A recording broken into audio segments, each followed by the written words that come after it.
Assalamualaikum warahmatullahi wabarakatuh.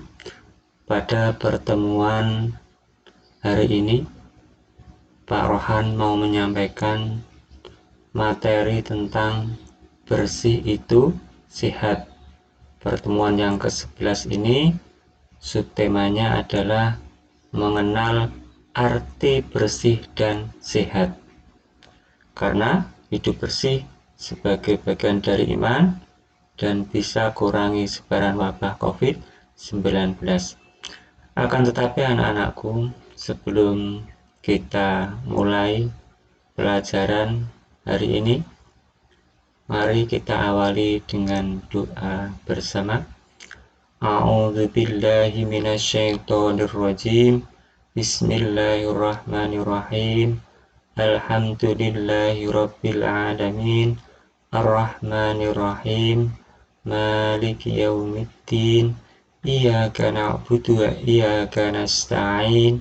Ihdinas siratal mustaqim. Siratal ladzina an'amta 'alaihim ghairil maghdubi 'alaihim waladdallin. Amin. Raditu billahi rabba wa bil islami dina wa bi Muhammadin nabiyya wa rasula. Rabbi zidni ilma warzuqni fahma. Amin. Dengan nama Allah yang Maha Pengasih lagi Maha Penyayang. Aku rela Allah Tuhanku, aku rela Islam agamaku, dan aku rela Muhammad menjadi nabi dan utusan Allah. Ya Allah, berilah kami tambah ilmu dan berilah kami kepahaman. Amin. Ya Rabbal Alamin. Anak-anakku, selanjutnya untuk materi ini nanti akan Pak Rohan sampaikan tentang mandi, tayamum, wudhu, istinja, kemudian tentang najis dan hadas. Jadi ini sekitar tentang kebersihan. Kalian bisa melihat di materi pembelajaran yang Pak Rohan perlihatkan di sini. Selanjutnya, dari materi pembelajaran yang saya tampilkan tadi, bisa kalian pahami dalam pembahasan berikut ini bahwa bersih artinya bebas dari kotoran. Misalnya debu di dinding. Ini debu ini merupakan kotoran, tapi ini bersih. Kemudian suci artinya bebas dari najis. Nah, najis adalah yang menjadikan terhalangnya seseorang untuk beribadah kepada Allah Subhanahu wa Ta'ala, seperti terkena jilatan anjing, darah, kotoran tinja, atau kotoran hewan, dan air seni atau urin. Najis pasti kotor. Kotor belum tentu najis. Nah, tadi yang Pak Rohan sampaikan, kotor belum tentu najis. Misalnya apa? Terkena tanah atau debu atau pasir, kemudian tinta, cat, ludah, dan ingus. Nah, ini sesuatu yang kotor, tapi tidak najis. Kemudian bersih atau suci, bersih dan suci ini dibagi menjadi dua, yaitu bersih dari hadas dan bersih dari najis. Untuk hadas ini ada dua, yaitu hadas besar dan hadas kecil. Contoh hadas besar seperti mimpi basah bagi laki-laki. Mimpi basah di sini adalah bukan mimpi basah ngompol karena air seni, akan tetapi ini adalah sel sperma. Bila anak laki-laki tersebut sudah dewasa. Kemudian untuk perempuan adalah haid. Haid ini adalah mengeluarkan darah. Ini adalah hadas besar.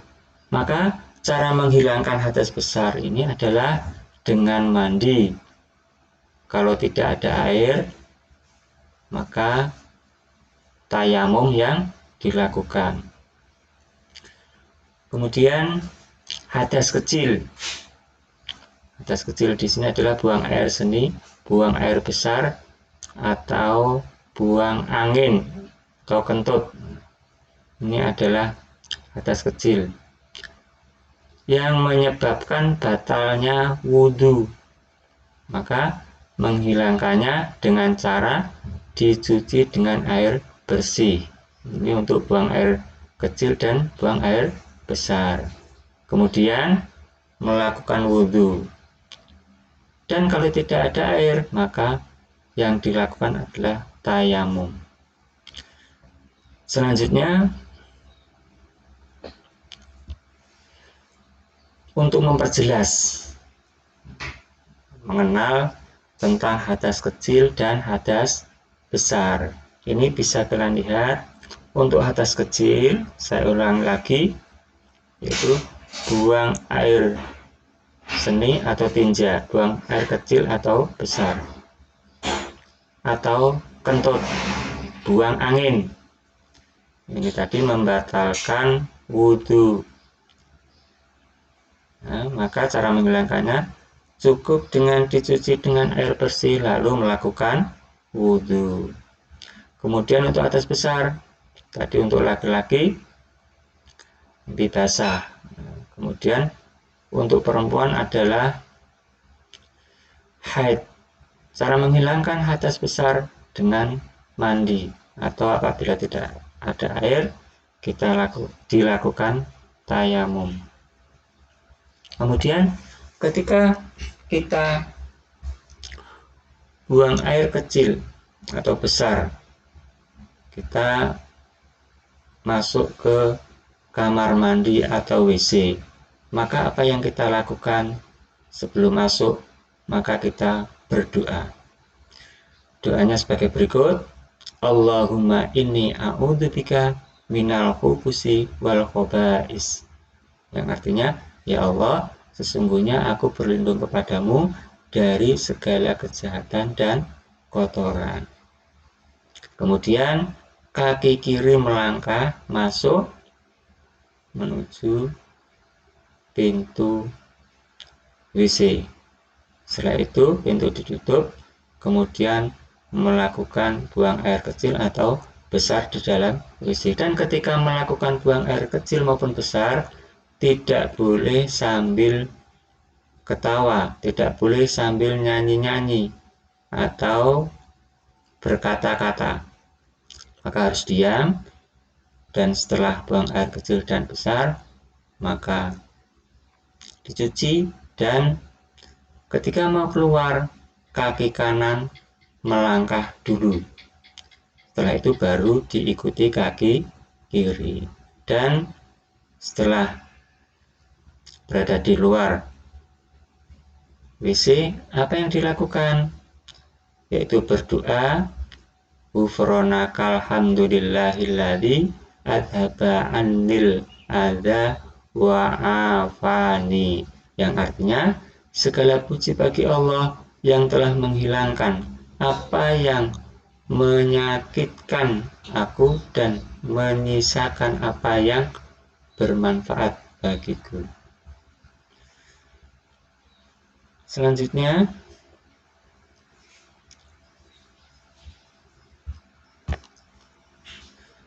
dari 8 najis yang akan Pak Rokan sampaikan, ini ada 8 najis dalam ajaran Islam, yaitu bangkai. Bangkai di sini ada selain manusia, berarti bangkai. hewan. Yang kedua, ikan laut. Yang ketiga, darah. Yang keempat, nanah. Yang kelima, segala sesuatu yang keluar dari kubul maupun dubur.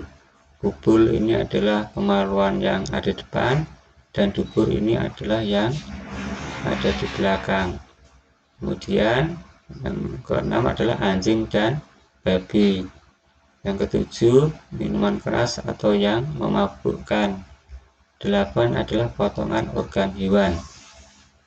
Jadi kalau ada hewan yang tubuhnya terpotong, potongannya itu adalah najis. Kemudian dari 8 itu tadi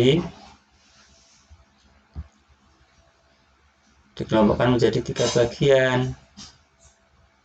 Yang pertama adalah najis mukhafafah.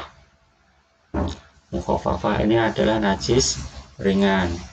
Yang kedua, najis mutawasitoh.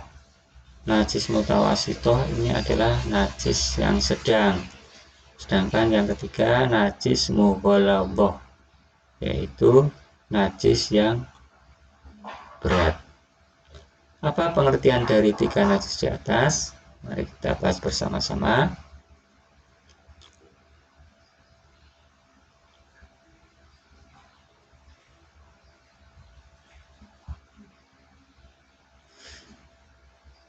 Pembagian najis dan cara membersihkannya. Yang pertama, najis mukhafafah. Najis yang masih tergolong ringan kelasnya. Contoh najis mukhafafah ialah air kencing seorang bayi laki-laki yang belum berumur 2 tahun dan belum pernah makan sesuatu kecuali air susu ibunya. Cara membersihkannya cukup dibersihkan dengan mengalirkan kepada benda yang terkena najis. Tentu saja di sini adalah mengalirkan air. Jadi tidak usah dikucek, cukup mengalirkan. Yang kedua, najis mutawasitoh. Najis yang tergolong ke dalam kelas sedang. Najis mutawasitoh ini adalah segala sesuatu yang keluar dari kubul dan dubur manusia dan binatang. Berarti air kecil maupun air besar, kecuali tulang, bangkai, dan bulunya. Kecuali bangkai-bangkai manusia dan ikan serta belalang. Seperti air kencing, kotoran manusia, semua jenis bangkai kecuali bangkai manusia, ikan dan belalang. Cara membersihkannya yaitu dengan mengalirkan air pada benda yang terkena najis. Dicuci, dikucek sampai hilang warnanya, rasanya, dan bau najisnya. Yang ketiga, najis mughalladhah. Ini adalah najis yang tergolong najis berat. Contoh najis mughalladhah ini antara lain najisnya air liur anjing atau babi serta keturunannya, jadi anak-anaknya. Cara mensucikannya dengan cara membasuh benda yang terkena najis tersebut dengan air yang suci dan mensucikan sebanyak 7 kali, salah satunya dengan tanah atau debu.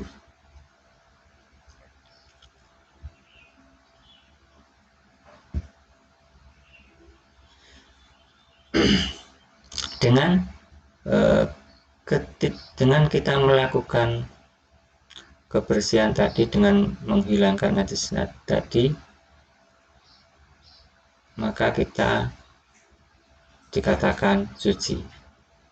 Nah, lalu bagaimanakah hendak menjalankan sholat? Apabila hendak mendirikan ibadah sholat, harus bersih badan, pakaian, dan tempat dari kotoran najis. Jadi yang pertama badan orang yang melakukan sholat. Yang kedua pakaian yang dipakai untuk sholat. Dan yang ketiga tempat atau sajadah, tempat untuk sujud. Semua sajadah ini harus suci, bersih badan, pakaian, dan tempat, tidak hanya ketika melaksanakan sholat, akan tetapi harus diartikan ke seluruh kehidupan. Badan, pakaian, tempat sekitar harus bersih dan suci.